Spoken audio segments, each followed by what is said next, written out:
El Ministerio Apostólico Altar de Jehová de Eclesia presenta lo mejor del trigo. Apóstol Lourdes Bravo de Villar.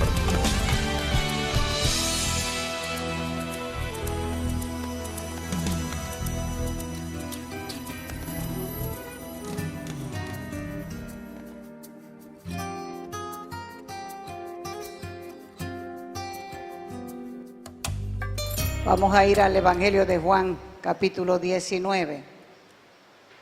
Y vamos a ver algo que muchas veces no vemos. Y es que cada persona viene con un camino profético. El camino profético que vamos a ver hoy es el de María y que nos sirva de ejemplo. Juan, capítulo 19, verso 25. Junto a la cruz de Jesús estaban su madre y la hermana de su madre, María, esposa de Cleofás, y María Magdalena. ¿Y los discípulos dónde estaban? Los discípulos habían huido para salvar su vida. María, la madre, posiblemente estaba arrodillada, llorando y gritando con mucha angustia, junto a las otras mujeres, porque el que estaba colgado ahí era su hijo, y estaba desnudo, estaba sangrante, era un espectáculo terrorífico, y de repente, en medio de los truenos, un grito agonizante de Jesús se escuchó diciendo: Dios mío, ¿por qué me has abandonado? Las mujeres gritaban y se echaban tierra sobre sus cabezas en señal de dolor, mientras decían: ¿por qué, Señor? ¿Por qué lo has abandonado? Suponíamos que Él libraría a todos. Él era nuestra esperanza, Él era nuestra salvación, y ahora ya no está. Si nos amas, ¿por qué has permitido esto? Estas son las mismas palabras que salen de infinidad de bocas, y es porque somos incapaces e incompetentes de ver todo el panorama, pero Dios ve desde el principio hasta el final de nuestras vidas. El corazón de María estaba angustiado, desesperado, desgarrado, roto, bajo la sombra de la cruz romana. Ella era incapaz de intervenir y estaba mirando que todas las promesas proféticas estaban muriendo con su hijo. Ella carecía de revelación acerca de la resurrección. Y tampoco podía ver la batalla, la gran batalla de los demonios contra Jesús en los cielos. El guerrero poderoso, quien arrebataría en breve las llaves de la muerte y del infierno por el poder de su sangre derramada. 33 años, eran pocos años para morir, y peor aún de esa manera deshonrosa, porque estaba muriendo y parecía un fracaso total para los que estaban mirando y podían pensar: pero ¿cómo va a terminar así este trabajo de este hombre? ¿Cómo va a terminar así este ministerio? Jesús estaba en la flor de la vida y en medio de un gran avivamiento. Multitudes le seguían. La semana anterior habían recibido con palmas y mantos para que Él pisara, y ahora la misma gente había pedido su muerte a gritos. Por eso estaba muriendo en una cruz, en medio de una verdadera crisis de fe, porque el Padre había apartado su rostro de Él. Y las otras Marías también estaban desconsoladas, se sentían abandonadas, vacías, vencidas y humilladas. Solo los que han pasado por una crisis de dolor por la muerte de un ser querido, donde a pesar del dolor y los gritos desesperados no hay respuestas, Y es que la obra de la cruz no solo se consumó en Jesús, también se tiene que realizar en cada vida, en cada creyente. Por eso Jesús dijo que el que quería seguirle tenía que tomar su cruz cada día y seguirle. Muchas personas interpretan cruz como parte de la carga que deben llevar por sus vidas.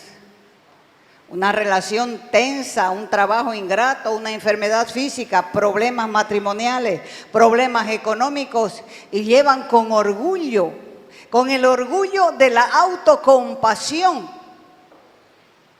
Y dicen, esa es mi cruz que tengo que llevar. Pero eso no es lo que el Señor quiso decir cuando dijo, toma tu cruz y sígueme. Cuando Jesús llevó su cruz hasta el Gólgota para ser crucificado, nadie pensaba en la cruz como un símbolo de llevar una carga. Para una persona del primer siglo, la cruz significaba una cosa solamente: la muerte de la manera más dolorosa, más humillante que los seres humanos podían aguantar.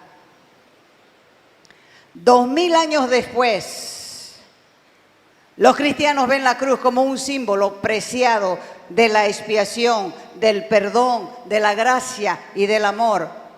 Pero en tiempos de Jesús, la cruz representa nada más que una muerte tortuosa, debido a que los romanos forzaban a los criminales condenados a llevar su propia cruz hasta el lugar de la crucifixión. Llevar su cruz significaba llevar un instrumento o su instrumento propio de ejecución. Mientras él caminaba por las calles más largas del pueblo, de la ciudad, enfrentándose al ridículo, porque la gente lo miraba y decía, se lo merecía, se lo merecía. Por lo tanto, toma tu cruz y sígueme significa estar dispuesto a morir para seguir a Jesús. Y esto se llama morir a sí mismo. Es un llamado a una entrega absoluta, porque cada vez que Jesús mandó llevar la cruz, Él dijo, porque el que quiera salvar su vida, la perderá. Pero el que pierda su vida por mí, la salvará. Porque ¿de qué sirve al hombre ganar el mundo entero y sin embargo perder o destruirse a sí mismo? El llamado es duro, pero la recompensa es inigualable. ¿Cómo está la obra de la cruz en tu vida? La cruz obra en nuestras vidas, inclusive a través de las decisiones que toman los demás en contra nuestra. Cuando Jesús escogió ir a la cruz, María y las mujeres llamadas también María tenían que estar ahí mirando el sufrimiento. El sufrimiento en la tierra es de la tierra. Porque es en la tierra donde nosotros sentimos dolor. Dolor por el aborto, dolor por los padres que abandonan a sus hijos, dolor por los hijos que hacen sufrir a sus padres, dolor por los hijos que se van a la droga, dolor por las hijas que se van a la prostitución, que van a la cárcel. Son cosas malas que afectan las decisiones del corazón de otros. Y ahí están los padres condenándose por no haber sido mejores padres. Porque cuando un hijo cae en drogas, la familia sufre, se acusan unos a otros, se duelen, se enojan, se pelean. Viven enojados con la vida, viven enojados con la gente inescrupulosa y no se dan cuenta del dolor que esa gente inescrupulosa acarrea a muchas familias de la sociedad boliviana.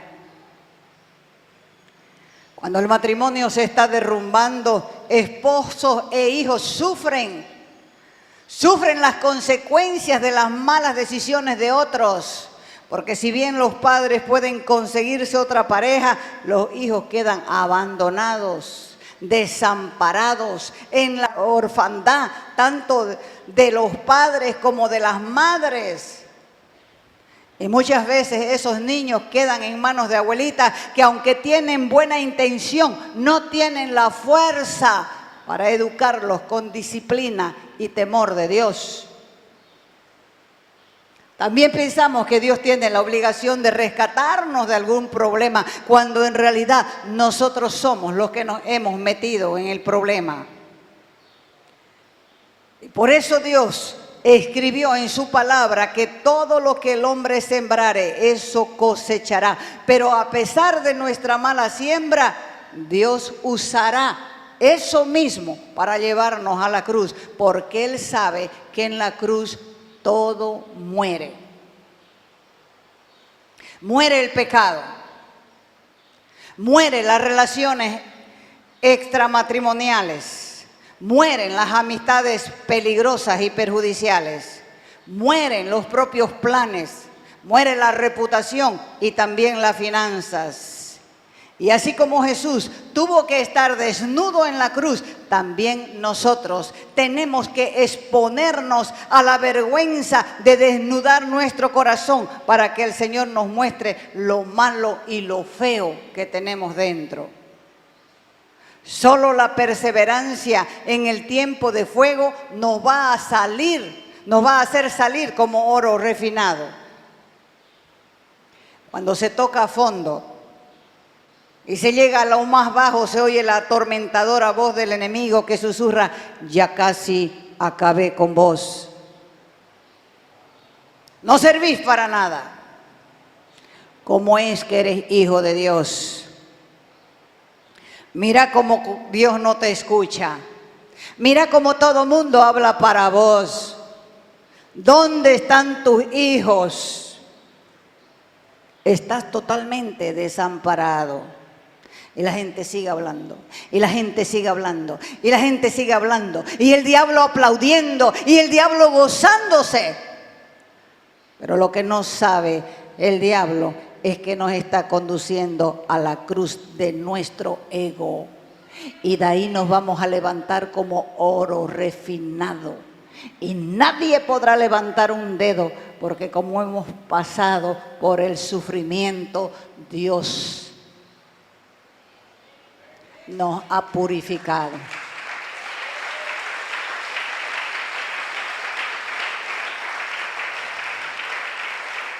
Es fácil hablar, no es fácil callar.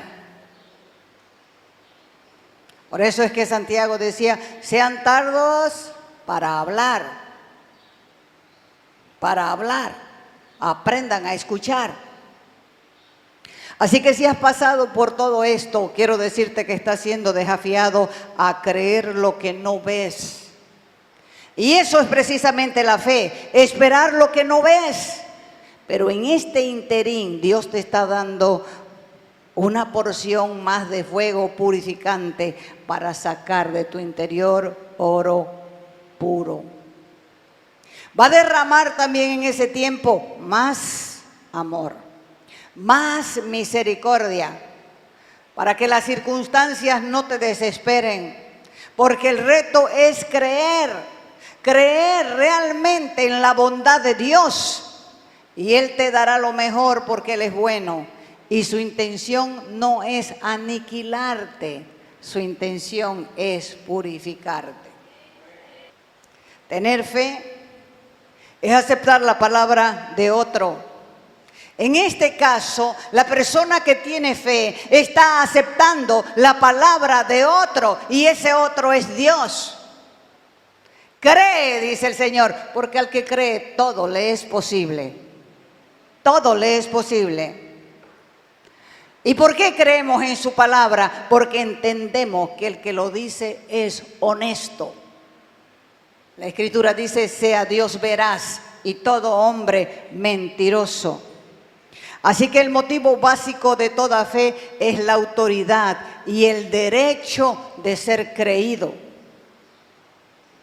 Todo depende a quién se cree. Y este reconocimiento de autoridad ocurre cuando se acepta que él o ella tiene conocimiento sobre lo que dice y posee integridad. La integridad suficiente de manera que no engaña. Por eso el Señor les dijo: tened la fe de Dios. Si quieres ser parte de la novia que es la iglesia, tienes que identificarte con los sufrimientos del novio en la cruz. Jesús es nuestro ejemplo. Él murió en medio de una gran agonía, de un gran dolor. Había gente alrededor de él mirando y acusándolo. No se conformaban con ver el sufrimiento de él. Todavía le acusaban y le acusaban en su cara. Y él se sentía solo. Es por eso que él es el único que sabe los pensamientos que vienen a tu cabeza con el sufrimiento.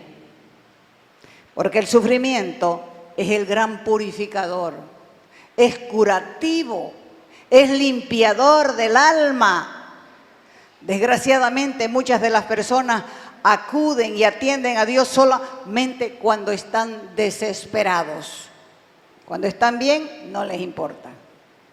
Se creen lo suficientemente capaces de ir hacia adelante. Pero les sale un callo en el dedo y no pueden andar y recién se acuerdan de que Dios es real. Y vuelve a desandar lo que han andado. Cuando todo en la vida se les hunde. Cuando están a punto de naufragar para siempre. Cuando no les queda otra solución que mirar arriba, porque saben en su interior que hay un ser superior que nos creó y se llama Dios. Entonces claman a Dios en su desesperación. Y responde Dios, aunque se le busque como último recurso. Claro que responde. Pero no hay nada mejor que tenerlo continuamente de nuestro lado. Porque su deseo de Él, su mayor deseo, es que una vez que nos haya ayudado, vivamos para siempre, para Él. Él desea nuestra amistad y eso se desarrolla con tiempo, con comunión. Y Él quiere ser el primero en nuestras vidas. Él quiere que vivamos conscientes de su amor. Él quiere que cultivemos su amistad, que conversemos con Él diariamente, que anhelemos su compañía, que aprendamos a confiarle nuestros secretos, que aprendamos a vivir con sabiduría. A veces podemos fallar, pero la sujeción y la obediencia en el proceso de restauración de la comunión con Dios sirve para aumentar nuestro amor hacia Él. Porque el amor de Dios, aun siendo pecadores, no nos avergüenza. Porque Él no nos llama para condenarnos, sino para perdonarnos y para salvarnos. ¿Cuándo vamos a entender que Dios no es como nosotros? Dios es bueno. Es en la cruz del Calvario que entendemos lo grave del pecado humano. Cuando miramos la cabeza de Cristo coronada de espinas, su rostro lleno de salivazos, sus manos traspasadas, sus pies teñidos de sangre, su costado abierto con una lanza. Ahí recién entendemos el costo de nuestro pecado. Y también entendemos y nos damos cuenta que donde hay pecado no está su presencia. No debemos olvidar que en las circunstancias desesperadas Él nos sostiene. Y en esa intimidad del sufrimiento, Él se convierte en el único ayudador porque sabe lo que sientes. Y es también cuando nosotros podemos escucharlo. Y cuando todos nos abandonan, podemos decirle, vos sos lo único que tengo. Por eso es que la esperanza no avergüenza y la resurrección nos alienta. Porque cuenta la Escritura que un día que los discípulos se fueron a un pueblito cercano llamado Emmaus, y iban comentando lo que había sucedido en Jerusalén. Y Jesús se les acercó y comenzó a hablarles y ellos ni siquiera lo reconocieron. Jesús les dijo, ustedes son tardos para entender. ¿No sabían que esto estaba escrito en las Escrituras? ¿Acaso no han escuchado? Y hasta que llegaron a Emaús se sentaron a comer y recién cuando él partió el pan se dieron cuenta que se trataba del maestro que había resucitado. Porque entonces, dice la Escritura, le fueron abiertos los ojos y le reconocieron, pero él desapareció de su presencia. Y comenzaron a comentar uno al otro. Ay, decían, con razón me ardía mi corazón mientras él hablaba en el camino y nos abría las Escrituras. Y levantándose en esa misma hora se les pasó el hambre, volvieron a Jerusalén y ahí estaban reunidos los 11 discípulos y todos los que estaban con ellos. Y les contaron lo que había acontecido y decían, en verdad el Señor ha resucitado. Y se dio a conocer a ellos. ¿Cuántas veces Dios te habla para darse a conocer a tu vida? No se te va a aparecer como se le apareció a los de Emaús, pero sí te va a mandar quien te predique la palabra, porque ellos vieron en Jesús solamente un predicador con conocimiento, pero no reconocieron al Maestro. Y es que la palabra contada con el poder del Espíritu hace arder el corazón, pero solo a los verdaderos discípulos, como aconteció con estos. La iglesia necesita visión. La visión es la capacidad de ver lo que se debe y puede hacerse y cómo lograrlo. La iglesia no debe esconder la luz, porque si el mundo ve la verdadera luz, recibirá un estímulo para buscarla. Por eso cuando María Magdalena entendió que el que había visto no era el hortelano, sino el mismo Jesucristo, al recibir la orden de avisar a los otros hermanos, corrió a toda velocidad. Y también a ella el corazón le saltaba, y cuando llegó jadeante al aposento alto, les dijo, está vivo, ha resucitado. María Magdalena veía en Jesús, o veía a Jesús como el rey de los judíos sobre una pequeña nación de Israel. Porque en realidad no había entendido que Jesús era el Rey de Reyes y Señor de Señores. Cuando vos no entiendes el valor de la cruz, cuando no entiendes el precio del pago de tus pecados, cuando no entiendes el poder de la resurrección, tienes una pobre visión. Porque Jesús es el Rey de Reyes y Señor de Señores para todos los pueblos de la tierra y para todos los tiempos. Por eso también en la cruz tiene que ser crucificada nuestra propia pobre visión limitada del cumplimiento de nuestro destino profético. Para poder recibir una nueva visión que es para todo el mundo, porque la visión conduce a la acción. ¿Por qué no avanzas? Porque no sabes para dónde vas, ni de dónde vienes. ¿Por qué no creces? Porque no crees en el Dios que dices creer. ¿Por qué Dios no te contesta las oraciones? Porque las oraciones no están siendo hechas conforme a la voluntad de Dios.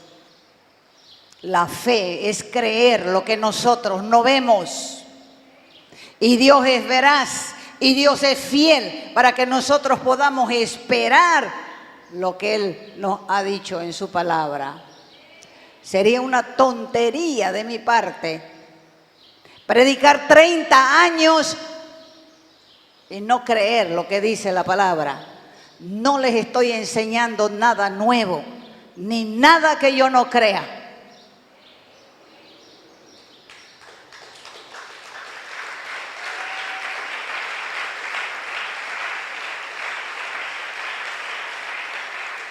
Porque como dijo Pablo, yo sé en quién he creído y es lo suficientemente poderoso para guardar mi depósito. Todos los ejemplos que están en la Biblia son para mostrarnos a gente que verdaderamente creyó en Dios y que a pasar de los años fue capaz de ver por solo creer. 25 años esperó Abraham para ver su hijo en la fe. Por eso es que el Espíritu Santo viene para confirmarnos que Jesús es real y para que nosotros tengamos la valentía de contárselo a otros. Porque cuando los discípulos fueron bautizados con el Espíritu Santo en Pentecostés, la iglesia comenzó a arder. ¿Y qué es lo que tienes adentro? ¿Qué es lo que Dios te ha dado? Pablo le dijo a Timoteo que avive el fuego del don que Dios le había dado. La iglesia comenzó a arder con esa llama del Espíritu y Dios quiere que todos seamos encendidos para recibir valentía y se conviertan en creyentes apasionados, fervientes y radicales, porque el derramamiento del Espíritu Santo era, es y sigue siendo el ministerio de la multiplicación, de la intimidad y de la asociación con Él. La visión del señorío de Cristo, la visión de que Cristo es Señor, debe llevarnos a capacitarnos para ganar el mundo para Cristo, dando claro testimonio de un evangelio que tiene poder para transformar a todo aquel que cree. La vida de María Magdalena sobre la tierra continuó con un gran avivamiento, pero tuvo también épocas de gran batallas, periodos de vida y muerte por amor a su maestro. El sufrimiento y la persecución nos llevan a la madurez. La misma iglesia tiene que pasar por ellos, así que dejad de vivir quejándote, aprende lo que debes aprender mientras estás pasando por la prueba de la fe, porque la prueba de la fe produce paciencia. Y en el entrenamiento en las pruebas, porque eso le enseña a buscar a Dios. ¿Tienes pruebas? Esto es para enseñarte a buscar a Dios. Te invitamos a nuestras conferencias los días viernes, sábados y domingos a las 20 horas. Y el domingo a las 10 de la mañana. Calle Nicolás Suárez, esquina Félix Pinto.